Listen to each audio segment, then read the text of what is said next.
갑상선암은 우리나라 전체 암의 20% 가까이 차지할 정도로 발병 빈도가 높은데요. 발병 빈도가 높은 데 반해 무증상으로 발견되는 경우가 많고 진행 속도가 느리고 예후가 좋아서 착한 암이라고 불리긴 하지만 다른 장기로 전이되거나 변형된다면 치명적일 수 있기 때문에 조기 진단과 치료가 무엇보다 중요합니다. 안녕하세요. 이비인후과 전문의 의학박사 권영근 원장입니다. 갑상선은 목 앞 중앙에 위치하며 후두와 기관 앞에 붙어있는 내분비 기관입니다. 정상 갑상선은 나비 모양으로 생겼으며 양쪽 날개에 해당하는 것이 각각 갑상선 우엽, 좌엽이 되겠습니다. 갑상선은 갑상선 호르몬과 칼시토닌을 만들고 분비합니다.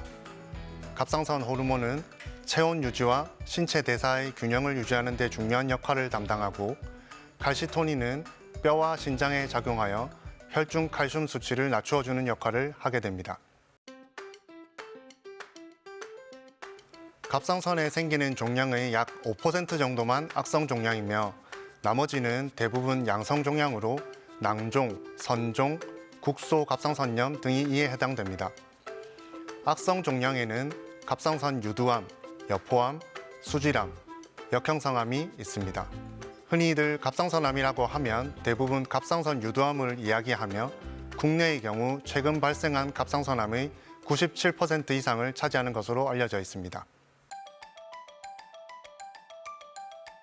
가장 흔한 갑상선암인 갑상선 유두암의 경우 30년 암 사망률이 약 6%밖에 되지 않을 정도로 다른 암에 비해서 예후가 좋은 것은 사실입니다. 그러나 그 외의 갑상선암은 암으로 인한 사망률이 더 높으며 갑상선 역형성 암의 경우에는 예후가 매우 안 좋아서 진단 후 약 6에서 8개월 이내에 대부분이 사망하는 것으로 알려져 있습니다. 갑상선 유두암의 경우에서도 국소 림프절 전이나 원격 전이가 있는 경우 예후가 나쁜 것으로 알려져 있습니다. 갑상선암은 급격히 자라는 경우나 국소 침범이 있는 경우 통증, 음성 변화, 연화곤란, 각혈 등의 증상이 나타나지만 대부분의 경우에는 이러한 증상 없이 건강검진으로 시행한 경부 초음파 검사에서 우연히 발견된 경우가 가장 많은 부분을 차지합니다. 따라서 정기적으로 건강검진을 잘 하시고 초음파 검사에서 악성을 시사하는 소견이 관찰되는 경우 세침흡인 검사를 통해 확인하는 것이 갑상선암을 조기에 발견하는 방법이 되겠습니다.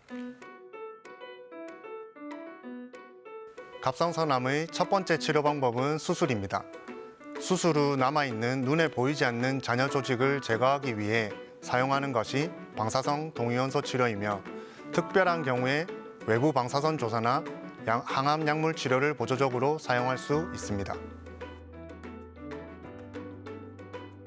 가장 흔한 합병증은 성대마비로 인한 일시적이거나 영구적인 음성 변화, 쉰목소리, 고음 발성 장애, 그리고 부갑상선 기능 저하로 인한 손발 저림이 발생할 수 있습니다. 그 외에 출혈, 감염, 장액종, 켈로이드 형성 등이 생길 수 있습니다. 갑상선암도 다른 암과 마찬가지로 수술 이후에 주기적인 경과 관찰이 중요합니다. 갑상선을 절반만 제거하는 갑상선 옆 절제술을 시행한 경우 수술 이후에 주기적으로 초음파 검사, 갑상선 기능 검사를 통해 재발 여부를 확인해야 하며 갑상선 전 절제술을 시행한 경우 갑상선 기능 저하의 치료 목적 그리고 갑상선 자극 호르몬에 의한 갑상선암의 재발과 진행을 억제하기 위해 갑상선 호르몬 제제의 복용이 필수적입니다.